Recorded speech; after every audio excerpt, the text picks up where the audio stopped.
Thanks for joining me today for this edition of the Author's Corner, brought to you by KNEO 91.7 FM The Word. I'm Roberta Foster, and today I welcome Teresa Argenbright to Author's Corner, and she has written a couple of books from the Menagerie series.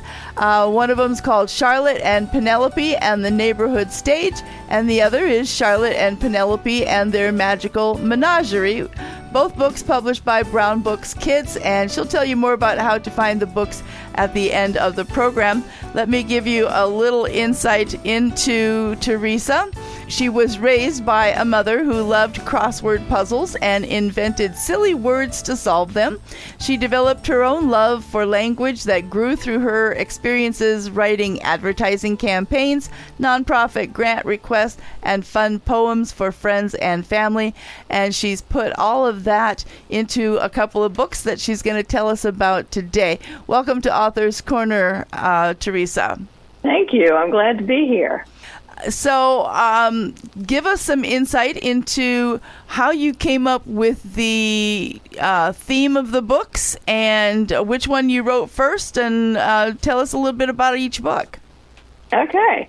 Well, Charlotte and Penelope and Their Magical Menagerie was the first one. And it started out as a poem, just a little fun poem for two little girls that I had met a year before, who at the time were probably a year and a half and 3 years old. And they're sisters. And I had met the family and thought the little girls were so cute and loved their names. Their names were just so lyrical and fun to work with. And I just kind of started playing with an idea for a little poem that I was going to, kind of slap something together and give it to them at Christmas time or whatever. Okay. In the meantime, while that was taking place, my daughter, who is now grown, knows my love for writing fun little poems that I had done for birthdays and anniversaries and things like that. And she said, out of the blue, to my knowledge, she just said one day, "Mom, you should write a children's book." And I kind of blew her off and thought, that's the farthest thing from my thought process. I'm not interested. Thanked her and went my merry way. And then I started playing with this poem for the two little sisters, and it kind of started growing, and something in the back of my mind said, don't give this away just yet. And so I kept it to myself. I didn't give it to them for Christmas. Kept it to myself, kind of continued to work on it. And in January of 23, I had a pretty good amount of content written, and I read it to my husband, and he said, well, pretty good. What are you going to do with it? And I said, I think I might try to publish it. and one thing led to the next, and I met the great people at Brown Books Publishing, and they were very helpful and encouraging. And so that one came to fruition in April of 24. And at the time, I kind of realized there's potential for a series here. Mm-hmm. And so book number 2, which is Charlotte and Penelope in the Neighborhood Stage, came out in April of 25. And book number 3 is percolating. I've got the idea down. I haven't put it on paper yet. But the premise of the book, Charlotte and Penelope are sisters. Their friends are their neighborhood chums who all just happen to be animals. Okay. And those animals make up the menagerie. But they're not really the animals you might think of in any given neighborhood. We got 2 octopi. We've got a family of rabbits. We've got a dolphin, a turtle, a cricket, a loon, a firefly, a bear, just to name a few. So it's, it's silly. It has some elevated vocabulary that I enjoy, and I think is challenging to kids, and I think kids enjoy a good challenge. Mm-hmm. And it also expands the age range a little bit for the book. But, so that's kind of what the 2 books are about. Book number 1, The Magical Menagerie, sort of introduces the characters and gives you an idea of who they are. And book number 2 then tells more of a story about the neighborhood getting together to put on a talent show. Okay. So as you're writing the story, are you incorporating some social issues, such as, we'll say, bullying or talking nicely with each other or playing fairly, or what type of other themes do you include in your story? Well, being only 2 books in, I've thought about a lot of those. I think the main themes are complete acceptance of your friends for who they are, where they are. Okay. Yep. I tried to give homage to diversity among the friendship. Sure. Again, we're working with animals, so you can read into that where you want it. But then also, there's just the appreciation of friendships and the appreciation for what each individual brings and what their talents are, and the acceptance, because some of them have some quirks, and they're very accepting of each other's quirks. And so I think the main theme really in both the books is just the gratitude of having your friends around and learning to live in harmony with people who are different from you, or creatures who are different from you, I guess I should say. Yes, indeed. So today I'm talking with Teresa Argenbright regarding her books, Charlotte and Penelope and Their Magical Menagerie, and Charlotte and Penelope and the Neighborhood Stage, both published by Brown Books Kids. And you're listening to Author's Corner, and I'm Roberta Foster. So, Teresa, though your books are not faith-based, your personal values as a believer do help to shape your mission. So tell us what your mission is in developing these books. My mission, and I love that you put it that way, is to create moments of love and sharing and bonding between what I like to call a reader and a non-reader. It might be a parent and a child, a grandparent and a child, a teacher and a student, a babysitter and the kids they're in charge of.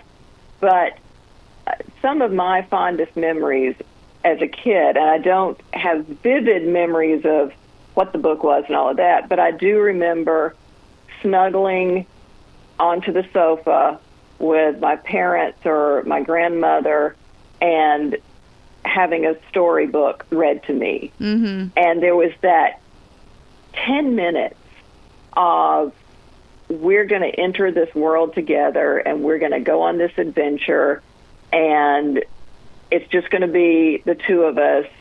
And, it was such a bonding moment, and especially those where we could laugh together and truly share some giggles and a good time, and then, kind of on your way. But I think especially in today's society where we have a lot of demands on our time, we're all rushed, we've got not great environments coming at us from television and radio news and the newspaper and all of that, and we're seeing what's going on in the world. And I think it's a gift that really adults can give to themselves is, okay, I'm going to sit down, I'm going to take 10 minutes, and I'm going to have this great moment with my child.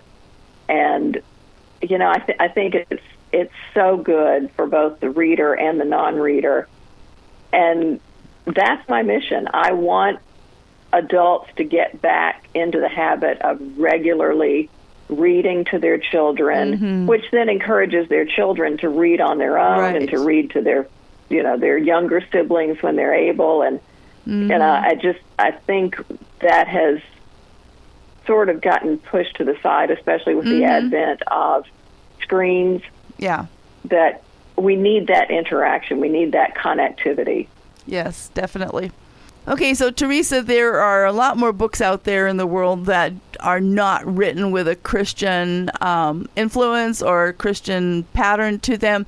So tell us how parents, grandparents, and others can teach about God during story time, even with secular books. That's a really good question, and I love it because we don't live in a perfect world, and people aren't always reflecting wholesome Christian or faith-based values anywhere we go. Right. So just as your child might witness something in the grocery store that, you kind of wish they hadn't seen, and you talk about it in the car on the way home, as you're reading any book, you can always just take a moment within the story and say, wow, that was a really nice thing that Johnny did for Charlie, or, Bobby's not acting very well right now towards his sister. What do you think? And just get their opinions and say, you've probably felt frustrated just like Jimmy does in that. And right now in this instance, sometimes, when we all get frustrated, we get a little not so nice. And how do you think would be a better way for Jimmy to handle his frustration? There's all sorts of instances. I am very blessed with this book, and this is a bit of a tangent, but I'm very blessed in that my illustrator, who is Dan McGeehan, has drawn such beautiful illustrations. They're fun, and they show the quirkiness of the characters, but the colors are so vivid. He draws a night sky and a blue sky, and all of this is so gorgeous, and beautiful trees. And even that, you point out, it's like, gee, look at this park.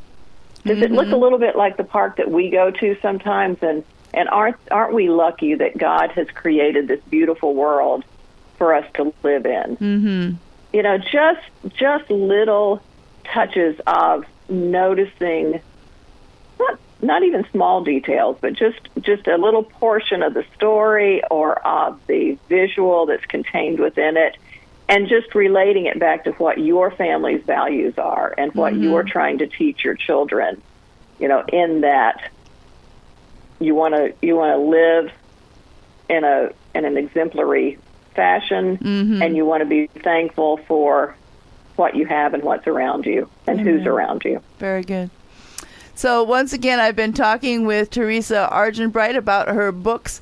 Charlotte and Penelope and Their Magical Menagerie was the first one, and The Neighborhood Stage is the second book. So before you leave us, Teresa, tell our listeners how they can find out more about this book, and if you have a website or anything else like that you'd like them to know. I do. Thanks for asking. My website is teresaargenbright.com. All one word. Teresa has no H. Argenbright is exactly as it sounds. Just you can do it phonetically and you'll get there.